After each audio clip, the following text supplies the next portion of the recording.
ครับวันนี้เรามาเล่าข้าวของหินกันต่อนะครับอ่านบทที่เก้านี่ก็เข้ามาเก้าตอนนั้นนะครับเห็นไหมอันตอนที่แล้วนะกับมันน้อยเพื่อก็ไปล่อนหงโล่นหงหินไปแถมเมืองยักษ์แถมเมืองหนึ่งเขาไปปะอันสาวน้อยลูกยักษ์เนาะเขาก็บินเข้าไปสู้แต่มาอย่ามางามเดี๋ยวละเอาละปะคนที่สองแล้วเนี่ยได้นะป่อเพิ่นไอ้กะอันกลุ่มพันธุ์เพิ่นก็ตึกเข้ามาอู้จากันแล้วนะครับว่าไม่มาอย่างเนี่ยครับก็ว่ามาจูเขากินเลือดเนื้อก็บ่อยได้อันนี้ก็อู้กันไปแล้วนะครับเห็นไหมครับองค์ใจปกตอบไปสักหน่อยแล้วครับมันตะวาเนี่ยนะครับวันนี้เรามาอู้ต่อนะครับไปอยู่อู้ได้กันนะเรื่องไม่ใช่ไหมโอเคแล้วครับที่เราจะไปนะเราก็ไปกอยลักษณะของการเขียนข้าวของเปิ้นก่อนนะครับอันข้าวโบราณน่ะเปิ้นมีฉันทลักษณ์เปิ้นมีหลักการของเปิ้นนะครับเป็นแม่อันหลักการของเปิ้นก็คือ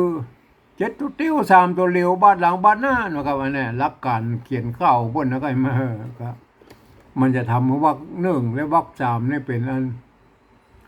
น3กรรมเป็นส่วนใหญ่นะครับเห็นไหมยกเว้นถ้ามันอธิบายบ่ชัดนะครับพวกอนุโลมมันเป็น4กรรมได้อย่างนั้นมันเช่นใส่4หมดมันใช่นะครับมันเป็น3ไปก้อนนะครับเนี่ยอย่าง7ตัวเตียว3ตัวเหลวมันเป็นได้เนี่ยวรรคที่1มี3กรรมเนาะบอกตามกาลเห็นไหมวรรคที่2นี่มันตี้มีธุระ4กรรมเห็นไหม4กับ3บวกเป็น7มัน7กรรมเตียวตัวเตียวนั่นแหละตัวเตียว3ตัวเหลวก็วายเบื้องเนี่ยมาเหลวมหาธุระเนี่ยเหลวแบบเนื้อเรื่องเนาะนี่แบบนี้โอเคมามาเหลวหาบาดหลังบาดหน้าก็คือทุกบาดมีใจหลักการอันนี้หมดอันนี้เนี่ยครับอันนี้คือหลักการตัวเตียว3ตัวเหลวบาดหลังบาดหน้าครับข้าวโบราณปกติแล้ว1บทมันจะมีอยู่3บาทเท่าอีนะครับบาทที่1บาทที่2บาทที่3นะโอเคนะครับอันเปิ้นมีฉันทลักษณ์ของเปิ้นนะครับเห็นไหมแต่ละบาทนั้นมันมีอยู่4วรรคอันเปิ้นจะกำหนดเสียงลงมาเสียงตั้งแต่โบราณมาแล้ว300-400 ปีแล้วก็ไม่ใช่ว่าอันใครก็จะเขียนอันข้าวก็จะเขียนลงอันใดก็ได้ไม่ใช่นะครับเปิ้นมีอันเสียงของเปิ้นนะครับโอเคนะครับเอามากอยเลยนะครับเห็นไหมโอเควรรคที่1เนี่ยวรรคที่1ของบาทที่1เนี่ยวรรคที่1ของบาทที่1นะครับเห็นไหมเปิ้นให้ลงด้วยเสียงสามัญก็ได้จัตวาก็ได้นะครับเนี่ยเห็นไหมเปิ้นให้ลงได้2เสียงนะครับเห็นไหมโอเคนะครับการเป็นเสียงอันจัตวานะครับวรรคที่2นี่ให้ลงด้วยอันเสียงตีนะครับเห็นไหมอันตีสั้นก็ได้ตียาวก็ได้ละเป็นเสียงตีสั้นแล้วก็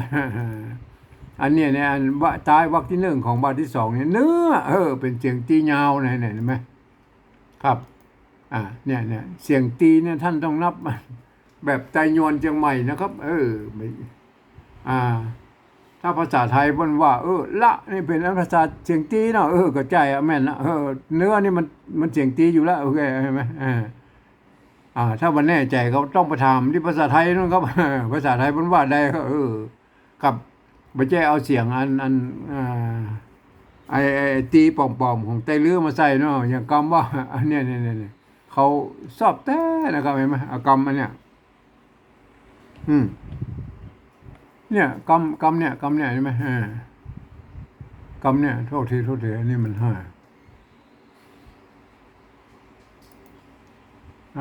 โอเคแล้วก็อันนี้มารบกวนไม่เอกเนี่ยมารบกวนอันเนี่ยอันภาษาไทยเพิ่นหมดนะครับโทษทีหมดเสียงเอกนะครับเห็นไหมอันไตยวนละนาไตยวนเชียงใหม่เปิ้นออกเสียงจัตวาครับหมดเสียงหมดซอยหมดเสียงหมดซอยนะครับจัตวานะแต่อันไตลือกับไตยองเปิ้นหมดเสียงหมดซอยหมดเสียงหมดซอยอีใจแต่เนี่ยเพิ่นเอามาใส่ไม่ตีอย่างเงี้ยนั่น เนี่ยเป็นมดเลยเหรอมดเรามาใส่ละมันไม่ได้ก็มันไม่ใช่มันเป็นตีป่อมๆมันจะตีแต่ถ้าอย่างนี้ได้กันเนี่ยไอ้เนี่ยอันนี้ตีเนี่ยอันนี้เสียงตีเนี่ยมดเนี่ยมดง่ามดกันไฟเนี่ยได้กันเนี่ยจะเอามดไปแปลงเป็นมดแล้วก็จะเอามาใส่มาทุไลมาโอ้อันไม่ได้เรื่องแล้วครับไม่ได้เรื่องโอเคนะยาวเสียงอันแต่ลือมันยุ่งนะครับไอ้มาละนะครับเสียงตีนะครับได้วรรคที่สามนี่เขาลงในเสียงโทพิเศษโทเมืองนะครับเบื้องเห็นไหมเบื้องอันนี้มันเป็นข้าวจอยนะครับเสียงโทพิเศษเนี่ยมันเอื้อนได้นะครับมาถ้าเป็นเสียงอันตีเนี่ยเอาละเป็นมะมันมันเอื้อนมาได้ครับโบราณเพิ่นสร้างมาตั้ง300-400 ปีมาแล้วเพิ่นเอาเสียงโทพิเศษนะครับเนี่ยเสียงโทพิเศษเสียงเดียวนะครับเน้นนะครับบางผังบอกว่าใส่ไม่โทอย่างเดียวหน่อยถ้าตรงเนี้ยใส่ไม่โทเนี่ยก็บางอันคนเขียนก็เข้าใจผิดเนาะใส่ไม่โทไปบางครั้งเอาเสียงตีเนี่ยมาใส่ก็มีเนี่ยตีเนื้อเนี่ยเอามาใส่เนี่ยเห็นไหมบางพ่องก็เอาอันเสียงอันอย่างก็ปี้ตี้เจ้นเนี่ยมันเป็นอันเสียงโทปกติเนาะเอามาใส่เนี่ยมันก็ยุ่งก็เป็นไงเลยไหมท่านลงหน้าเป็นเสียงโทพิเศษโทเมืองแล้วก็เบื้องฮือเห็นไหมลังเนี่ยเสียงโทพิเศษโทเมืองมันมีที่เดียวนะครับของอันไตรโยนเชียงใหม่เนี่ย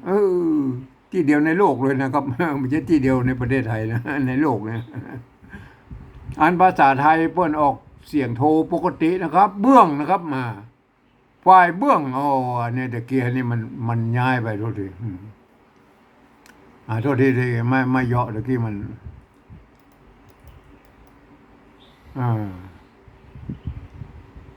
โทษทีโอ้นี่ลงแล้วได้โทษทีฝ่ายเบื้องโอเคนะครับได้โอเคฝ่ายเบื้องกลุ่มพันวรรคที่สี่นี่ลงด้วยเสียงสามัญนะครับพันมาโอเคนะครับฝ่ายเบื้องไหมฝ่ายเบื้องอันไอ้เบื้องเนี่ยอันใจลือปนออกลงเสียงเอกนะครับมาเบื้องนะครับฝ่ายเป็นฝ่ายเบื้องฝ่ายเบื้องฝ่ายเบื้องฮือเป็นฮือนะครับเนื้อนี่เป็นเนื้อนะครับเนื้อเนี่ยเนื้อเป็นเสียงตีเนี่ยเพิ่นออกเสียงโทปกตินะครับเนื้อนะครับเนื้อเลือดเป็นเลือดเนื้อเนี่ยมันบ่เสียงมันบ่ไปด้วยกันบ่ได้ก็มันบ่ได้เลยโอเคนะครับอันนี้มันเป็นสัญลักษณ์ของไตรโยนเชียงใหม่นะครับท่านโปรดเข้าใจไว้ด้วยนะครับเห็นไหมได้เป็น1 บาทแล้วนะครับเห็นไหมอ่านบาทที่2แล้วครับบาทที่2วรรคที่1เนี่ยอ่านลงด้วยเสียงตีนะครับเนื้อเห็นไหมท่านลงเรื่องสาวรับเจ้าที่เข้ามากองเบาด้วยกองกี่จี้กระต้มกี่จี้กระน้อยหน่อยเห็นไหมสาวรับเจ้าเสียงตีนะครับเนื้อกับเสียงกี้เงาเห็นไหมวรรคที่2นี่ลงด้วยเสียงจัตวาครับกันโอเคนะครับอ่านวรรคที่3นี่ลงด้วยเสียงสามัญนะครับเฮานี่เฮาวรรคที่4นี่ลงด้วยเสียงโทพิเศษโทเมืองครับล่างโทพิเศษโทเมืองล่างเลยมาได้ไป2 บาทละฉันทลักษณ์นะครับเห็นไหมอันวรรคที่3นี่อันใต้วรรคที่1ของบาทที่3เนี่ยใต้วรรคที่1ของบาทที่3เนี่ยเปิ้นเนื้อแบบเดียวกับวรรคที่1ของบาทที่1เนี่ยนะครับเห็นไหมจะให้ลงด้วยเสียงสามัญหรือจัตวาก็ได้นะครับกำพันพันเป็นเสียงสามัญกำพันโอเคนะครับวรรคที่2นี่ลงด้วยเสียงโทพิเศษโทเมืองก็อ้างเสียงโทพิเศษโทเมืองนะครับเห็นไหมอันวรรคที่3นี่ลงด้วยเสียงสามัญครับมานเป็นเสียงสามัญนะครับมานโอเคนะครับอันวรรคที่4นี่ลงด้วยเสียงตีนะครับฟ้าเสียงตียาวฟ้าเนี่ยก็นะเห็นไหมละเป็นเสียงตีสั้นนะครับฟ้าเสียงตียาวนะครับได้นะครับเห็นไหม ได้อาจีอันหมายไว้สีชมพูเนี่ยเปิ้นการกำหนดเสียงไว้ฮื้อนะครับไม่ใช่เขียนกันไปเลยนะครับข้าวน่ะเออมันไม่ใช่อันใครนึกว่าจะเขียนข้าวจะเขียนออกมาอย่างไรก็ได้แล้วโอ้ไม่ใช่นะครับบางผังเปิ้นก็ใส่ไม่โทไม่ที่อย่างออกมาว่าไปเลยมันซับซ้อนลงไปหมดนะครับอ่าท่านไปฟังของผมแล้วก็ไปไปไปนึกเอานะครับอย่างโดยเฉพาะอันเนี้ยเนี่ยไม่โทเนี่ยมันมีสามเสียงมันไม่โทไม่โทเสียงตีก็มีไม่โทเสียงโทพิเศษไม่โทเสียงโทปกติก็มีมันก็เลยมันจะยุ่งนะครับมันจะยุ่งเขียนข้าวมันใจนะครับถ้าเสียงอันที่อันมันใจของเปิ้นบาแล้วมันไปไม่ได้แล้วก็มันไปข้าวไม่ได้แล้วก็โอเคนะครับเอาละทีนี้เรามาอู้ถึงอันความสัมพันธ์ของแต่ละบาทที่เป็นว่าห้องว่าข้าวมันเป็นอย่างไรแล้วครับเห็นไหมครับไอ้ข้าวนั้นมันก็คือเปิ้นจะเอากรรมใต้ของแต่ละบาทเนี่ยไปโยงกับอันใต้วรรคที่สองของบาทต่อไปนะครับเห็นไหมแล้วก็เหมือนเป็นอันตลอดไปเห็นไหมอย่างเช่นคำว่าเนี่ยเห็นไหมได้บาทที่หนึ่งเนี่ยพันเห็นไหมกำพัน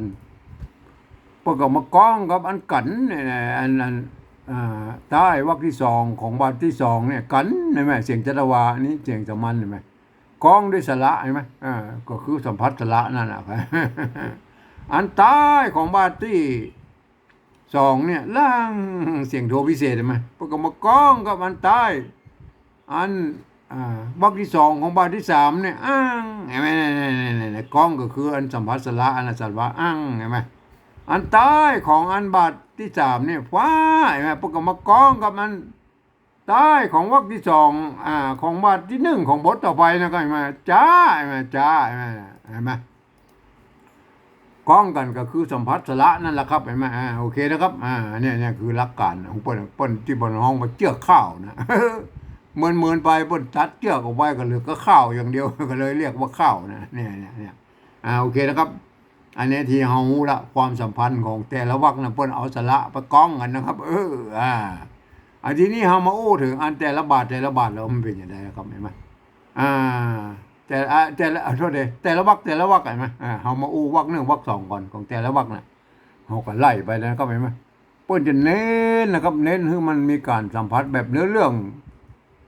เป็นอันส่วนใหญ่ไปก่อนนะครับเน้นเป็นเนื้อเรื่องแต่ถ้ามันปุ๊ก สัมผัสสระได้ก็ดีไปนะครับก็ดีไปนะเห็นไหมก็เน้นมันเป็นเนื้อเรื่องนะครับเนี่ยอย่างเย็นเห็นไหมบอกตามการที่มีไหนมันเป็นกู้กับมู่ที่มันลวดกันเลยนะมันเป็นเนื้อเรื่องที่มันต่อเนื่องกันไปเลยนะเห็นไหมเห็นไหมการที่มีเห็นไหมมันอู้ไปเลยไม่ใช่ว่าอันเร็วเนี่ยมันยาวเนาะบอกตามการอันพัดผ่านธุระอันปานธุระเนี่ยผมอาจจะสลานมาใส่แล้วมันเลยหมูเรื่องกันไปเลยนั่นไปได้มาเอามาบัตรที่สองเลยเราต้านก็เลือดเนื้อหากมีเหมือนกันอู้ไปเลยนะอู้ไปเลยไม่จำเป็นจะต้องเอาสระเอือมาใส่มานะอันสมัยไม่เร็วนะก็จะเอาสระเอือมาใส่หน่อยมาต้านก็เลือดเนื้อเบื่อเหมือนกันมันมือปิกเหมือนกันอย่างก็ว่าไปเลยอันนี้หากมีเหมือนกันโอเคนะครับอันนี้เราวรรคที่หนึ่งวรรคที่สองของบาทที่สามแล้วพญากำพันได้ยินเลยไหมเป็นประธานกับกริยาเลยไม่จำเป็นจะต้องเอาพญากำพันมันมากล่าวอ้างเอามันไปใหญ่แล้วมันไม่ใจได้มาโอเคนะครับฮือเน้นการสัมผัสแบบเนื้อเรื่องไปก่อนนะครับเป็นส่วนใหญ่นะครับถ้ามันฟุกสัมผัสละได้ก็ดีนะครับโอเคนะครับทีนี้เรามาอู้ถึงอันบาทที่สองและบาทที่สามนะครับอันบาทที่สองบาทที่สามของบาทที่หนึ่งเนี่ยนะที่มีธุระอันเนี้ยฮือฝ่ายเบื้องเนี่ยมันต้องเหลียวมหาละเนี่ยมั้ยแต่อันนี้มันเหลียวไปได้เพราะว่าอันนี้มันเป็นอันเสียงตีสั้นตีตายเพราะว่าอันใต้วรรคที่สามนี่อันของบาทที่หนึ่งเนี่ยเปิ้นกำหนดแล้วครับว่าลงในเสียงโทพิเศษตัวเมือง อย่างเดียวนะครับอย่างเดียวจะไปเอาละมาใส่แต่มันก็ไม่ใช่แล้วกันไหมอันนี้มันโทพิเศษนะไงแม่เบื้องเหลียวมหาละใช่ไหมใช่ไหมถ้าสมมติมันเป็นอันสระเสียงยาวนะครับเห็นไหมอันตีเสียงเนื้ออย่างมันเป็นสระเบื้องอะไรอย่างก็ว่าไปนะกันได้มันก็แล้วแต่นะครับคือมันเหลียวแบบสระก็ได้นะครับเหลียวแบบเนื้อเรื่องก็ได้อันนี้เหลียวแบบเนื้อเรื่องนะครับเบื้องเห็นไหมโอเคนะครับอันวรรคที่สองและวรรคที่สามนี่นะครับเห็นไหมของบาดก้อมเนี่ย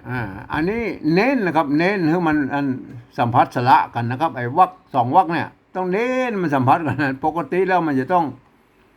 เอาอันมาไว้ตรงปลายอันท้ายวรรคนี่เนาะครับเห็นไหมสันเนี่ยพอดีมันเป็นสันเป็นเสียงจัตวาครับเห็นไหมเพราะว่าอันท้ายของวรรคที่หนึ่งเนี่ยว่าวรรคที่สามเนี่ยท้ายของวรรคเท่าไหร่วรรคที่สามเนี่ยเพื่อลงด้วยเสียงสามัญกับเฮาเห็นไหมเพื่อเอาเฮามาลงเห็นไหมมันจะเอาสันหากมีเหมือนกันอันนั้นจักสันมันไม่ใช่แล้วมันต้องจักอันดันอย่างพวกนั้นมาอันหรือดันอย่างพวกนั้นเป็นเสียงสามัญเห็นไหมพอดีสันเนี่ยมันเป็นเสียงจัตวาเห็นไหมพวกก็เลยย้ายมาไว้ตรงหน้าไปแล้วก็ลงด้วยเฮาเห็นไหมเนี่ยเฮาเห็นไหมแล้วก็แต่งให้มันเป็นหัวเฮือโยงเนี่ยก็บอกกวนล่างเนี่ยนี่คือหัวเฮือโยงนะครับโอเคนะครับโยงลำเดียวอันนี้โยงลำเดียวโอเคนะครับก็อธิบายไปหลายเตือนแล้วนะครับเห็นไหมวรรคที่สองและวรรคที่สามของบาทที่สามเนี่ยนะครับอันนี้หลักการเดียวก็มันเหมือนอันวรรคที่สองวรรคที่สามของบาทที่หนึ่งนะครับเห็นมันจะเลียวแบบสระก็ได้นะครับอันเหลียวแบบเนื้อเรื่องก็ได้แล้วก็แหมพอดีอ้างอันนี้มานอ้างก็มานเนี่ยมันถือว่าเป็นการสัมผัสอันแบบเลือนนะครับเห็นไหมอันมันสระอาเหมือนกันนะไหมสะกดด้วยตัวงองูอันนี้สะกดด้วยตัวล้อเลื่อยไหมมันกับอ้างโทษดิเห็นไหมมันเหลียวแบบอันแบบเลือนสัมผัสแบบเลือนนะครับเห็นไหมโอเคนะครับเห็นไหมหรือมันจ้องเอาอันแบบเลื่อนก็ได้เอากำไหนก็ได้ที่มันเป็นเสียงสามัญที่เป็นเนื้อเรื่องที่มันอ้วหูเรื่องกันนะโอเคนะครับเลียวแบบสระก็ได้นะครับเลียวแบบเนื้อเรื่องก็ได้นะครับเห็นไหมเหมือนเดียวกันนะครับเห็นไหมต่อไปวรรคที่สามและวรรคที่สี่นะครับเห็นไหมวรรคที่สามและวรรคที่สี่ของบาทอันที่หนึ่งเนี่ยกับบาทที่สามเนี่ยอัน100 ปีที่แล้วนี่เพิ่นถือว่าเป็นวรรคเดียวกันนะครับสมัยโฮงพิมพ์ป้นเลี้ยงเมืองใจนะครับคือฝ่ายเบื้องกลุ่มพันเป็นกำมันนอฟ้าเนี่ยเพิ่นถือว่าเป็นวรรคเดียวกันนะครับเพราะว่า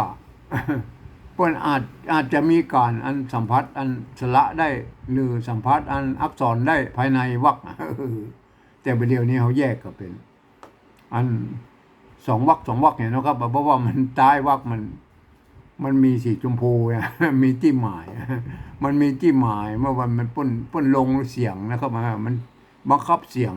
เขาก็แยกไปแล้วนะครับโอเคนะครับสำหรับวรรคที่สามและวรรคที่สี่ของอันบาดก้อมเนี่ยบาดก้อมเข้าก้อมเนี่ยอันนี้ก็หลักการเดียวกับอันเหมือนวรรคบาดที่หนึ่งกับบาดที่สองเห็นไหมวรรคที่หนึ่งกับวรรคที่สองเนี่ยหลักการเดียวกันนะคือเน้นมันเป็นการสัมผัสแบบเนื้อเรื่องไปก่อนไปส่วนใหญ่นะก็เห็นไหมแต่ถ้าสมมติมันพวกสมบัติละไปแล้วเอาอย่างนี้ตรงนี้เราก็ถ้ามันได้ก็ดีอันได้ก็ดีถ้ามันมาได้ก็บอกเป็นยังว่าเอาเนื้อเรื่องไปเป็นส่วนใหญ่นะครับเอาละทีนี้เอาหูละระวังบาทระวังว่าเอาหูละอันนี้เนี่ยระวังบาทระวังบาทนั่นเพื่อจะเอาสระมากล้องกันแล้วก็ระวังบาทระวังว่าก็เพื่อจะเน้นในการสัมผัสอัน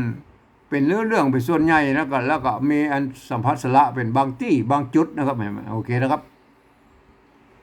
ทีนี้เรามาถึงอันข้าวลักษณะของข้าวโบราณที่ปันเน้นคือมันจะม่วนนะปันเน้นอยู่3-4อย่างนะครับเห็นไหมก็เน้นอันแรกก็คือเอกจงนะครับเพื่อจะหันอันเสียงตีอยู่ที่ไหนไม่ได้ไหมเสียงโทพิเศษอยู่ที่ไหนไม่ได้เพื่อหาเอกจงเข้าไปใส่แล้วก็มาหาเอกจงเข้าไปใส่นะครับเห็นไหมเพื่อจะหาเอกจงเข้าไปใส่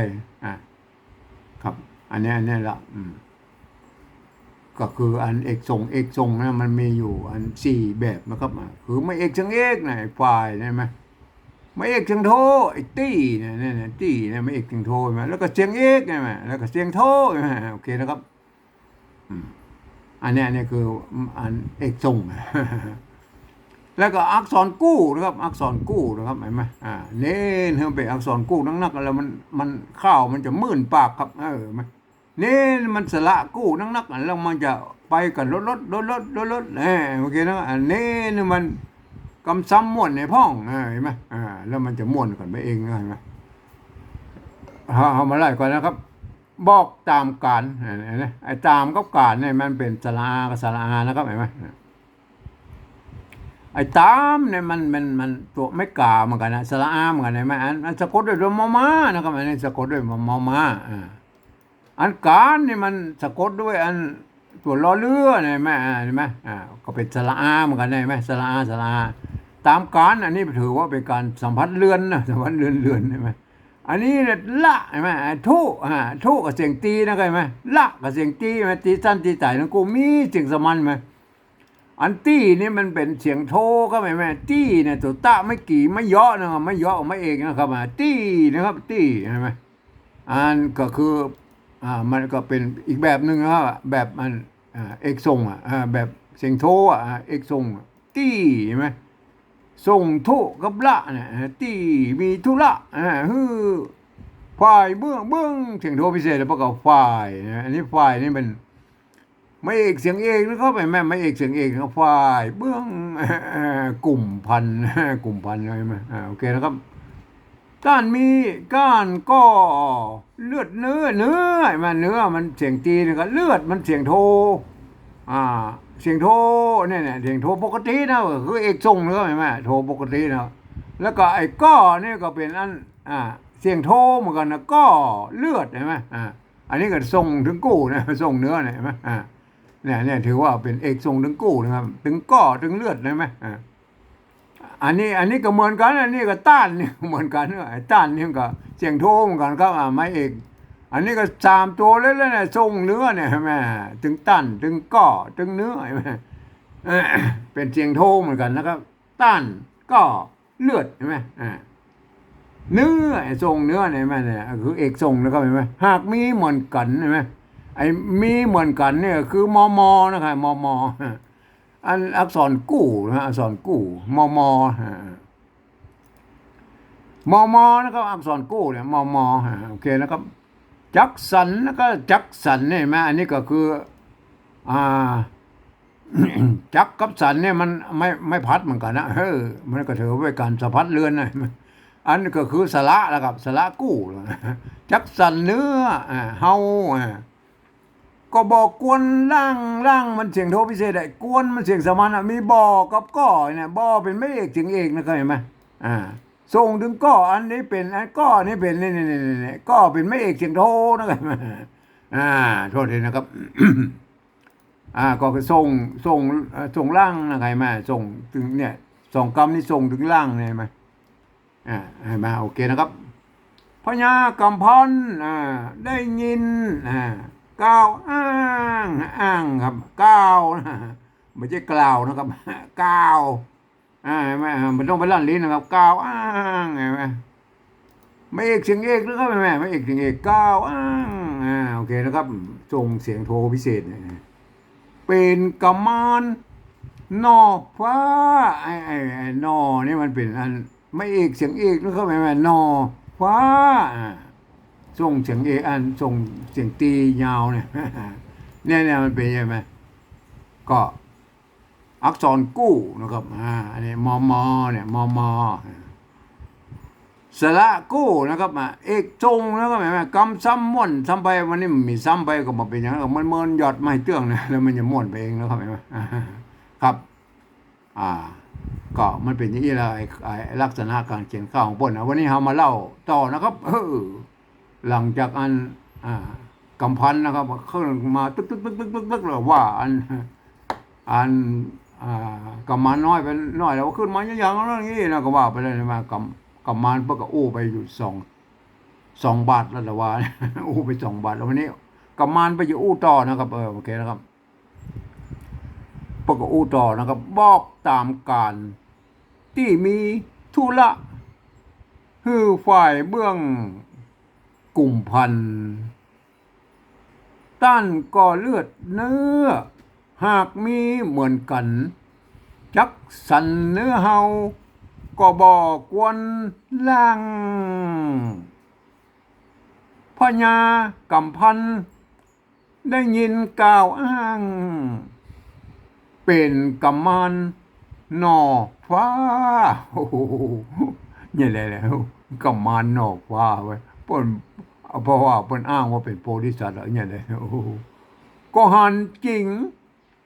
เชิญมาบ่จ้าเอามาขอเชิญน้อมขับไว้สมปาน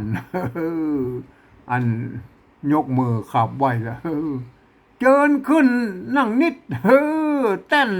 บัลลังก์การโอ้ขึ้นไปนั่งบนบัลลังก์เลยตายแล้วเอาละเนี่ยได้เนี่ยในหอวิมานสำหรับที่เฝ้ามันอันนี้มันที่นั่งในความจริงมันเป็นของกำพันแล้วว่าบุตรีแห่งข้าพระเจ้าอยู่เวียงใจที่นี้โอ้โหอู้ถึงอันบุตรีได้ไหมสุรกันธานี่นะชื่อสุรกันธานะครับไข่น้ำก้าวจีหน่อเน่าโปธากันโปละนะแม้นวัสนาถ้ามันมีวาสนาแล้วก็จักนั่งปลาโอ้จะยกเมืองแล้วนั่งปลาพิขาเทือนกว้างในพิขานี่ก็พึกขานะพิขาเทือนกว้างในป่าเนี่ยวิมานในป่าเนี่ยก็จักถวายเป็นเปื้อนข้างจะยกอันลูกสาวแล้วกันยกเลยไหมสมางงว่วมฮักเอาแล้วจะอกยกลูกสาวนะครับอันวันนี้ก็อันมันเต้าวันพวกของมาต่อนะท่านกลับมาน้อยไปไหวเลยนะปุ่นยกเลยเอามาบูนะว่าครับวันพวกมาอู้ต่อกันต่อนะครับครับ